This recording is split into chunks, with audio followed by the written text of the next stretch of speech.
Bupati Sopeng Haji Andi Kaswadi Razak, S.E. menghadiri acara adat Pataunging Matoriolo atau Malangi Balubu, Sitiroang Deceng Te Sitiroang Ja, di Libureng Desa Goari Kecamatan Marioriwawo Sopeng. Pada Minggu tanggal 10 Oktober tahun 2021, Andi Nake selaku masyarakat di desa tersebut mengisahkan bahwa tempat ini adalah tempat di mana ditemukannya seorang anak yang tiba-tiba muncul dari dalam goari atau goa. Itulah awal mulanya, maka setiap berlangsung acara di sini ada pemotongan kerbau, ujarnya. Kegiatan di Libureng ini adalah acara Matoriolo. Ada beberapa kegiatan yang dilaksanakan yakni Mapalepe Riale Libureng, Mapalepe Ri Batu Manae, Malangi Balubu dan beberapa kegiatan lainnya serta tabungan alat tradisional seperti gong, gendang dan diikuti tarian tradisional. Maka di Kabupaten Sopeng dikenal ada dua sosok Tomanurung, yaitu seorang lelaki bernama Latemamala dan seorang perempuan bernama Wetemapupu Manurunge Rigorie. Wetemapupu sebagai Manurunge Rigorie karena ditemukan di suatu tempat yang tanahnya berlubang berupa gua, goari.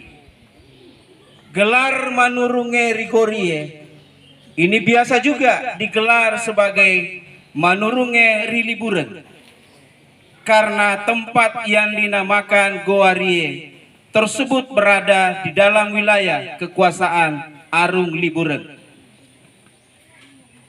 Wetemapupu Manurunge Rigorie hanyalah salah satu dari sekian banyak Tomanurung yang dikisahkan dalam berbagai lontara, baik tertulis maupun secara lisan.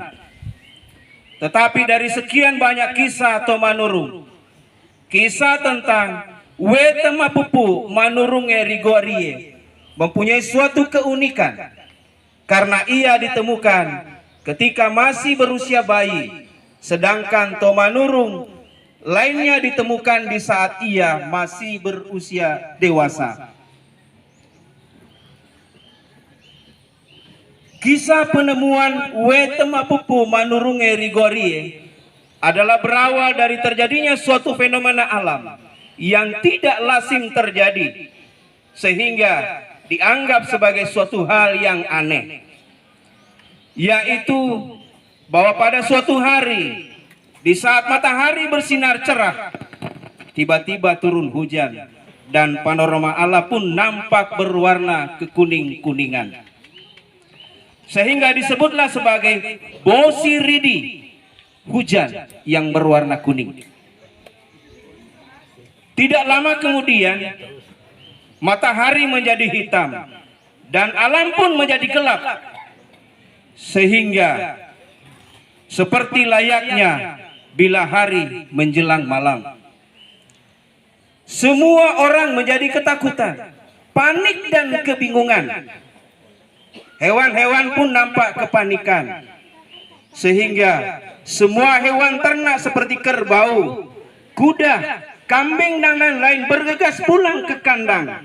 Ayam pun buru-buru naik ke terataknya, dan burung-burung pun berterbangan pulang ke sarangnya. Tidak lama kemudian, datanglah pengembala kerbau milik Arung Liburen melaporkan bahwa salah seekor kerbaunya telah hilang, entah kemana rimbanya. Dan ia pun menyatakan bahwa ia merasa sangat takut untuk pergi mencarinya bila hanya seorang diri. Oleh Arung Liburen dipanggillah putranya yang bernama Lapatepa.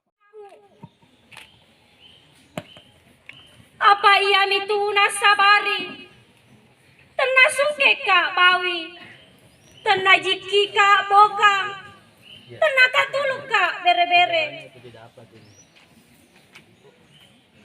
Aren kalinga mana ko, nigi gau bawang yang ngila patepa, iya natu na gau bawang. Upasatoy padi munriku, kue topa rimun rina lapa tepa mat kedai.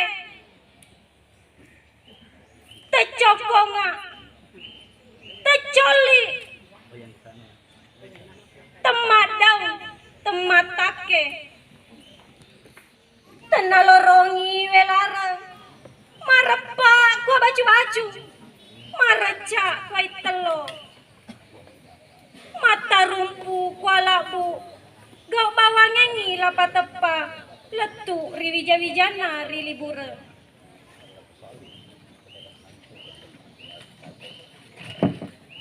Artinya, yang mula menemukanku, dialah ayah ibuku.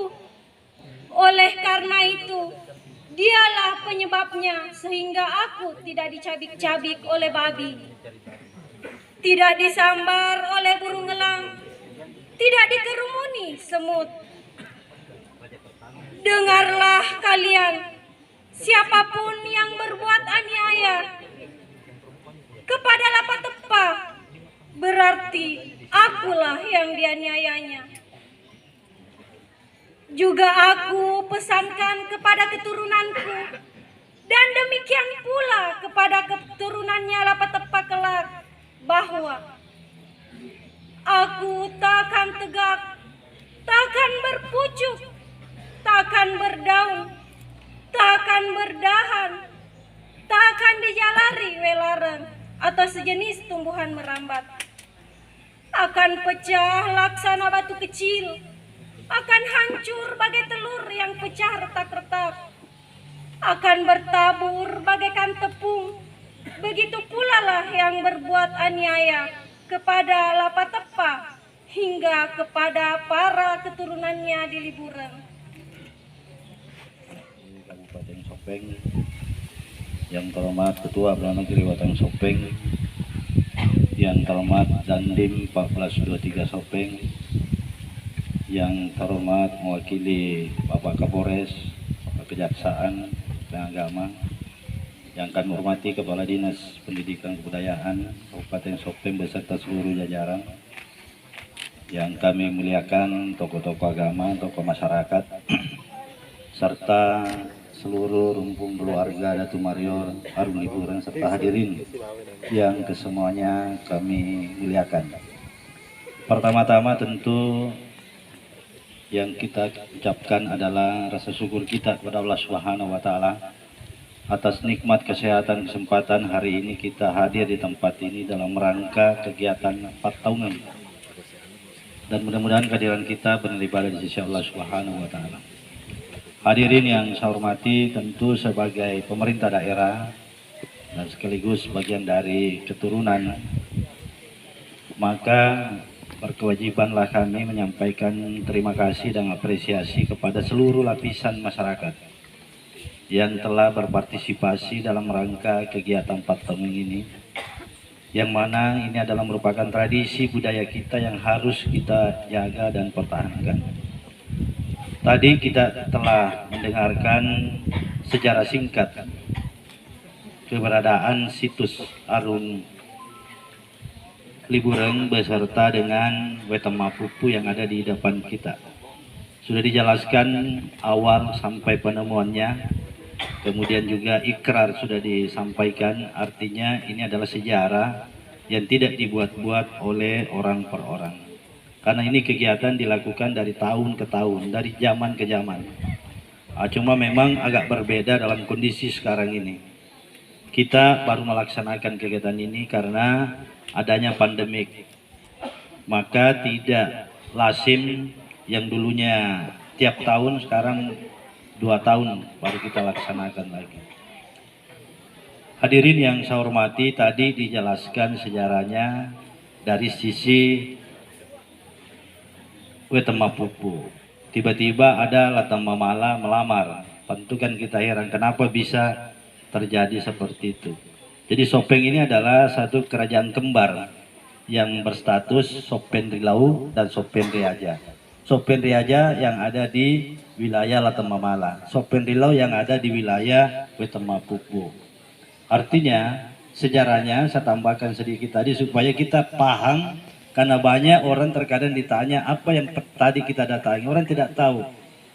Harusnya dipahami, bisa saling menjelaskan bahwa keberadaan Wetama Pupu atau Mamala tiba-tiba bisa menjadi satu keluarga, itu punya sejarah tersendiri juga. Ketika Latang Mamala turun didapatkan di Sekanyili pada saat seluruh Matua berkumpul, 60 Matua antara Sopeng Ria, Sopeng Delau ketemu karena ada krisis yang terjadi di Sopeng. Singkat cerita bahwa setelah didapat satu solusi, hasil pertemuan itu ceritanya tiba-tiba ada kakak tua di atas mereka yang memperebutkan sebatang padi. Karena namanya kakak tua, kalau bersuara itu keras.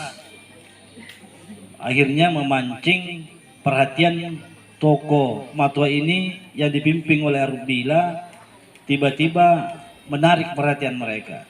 Arubila perintahkan Arumato mengikuti kemana kakak tua itu pergi.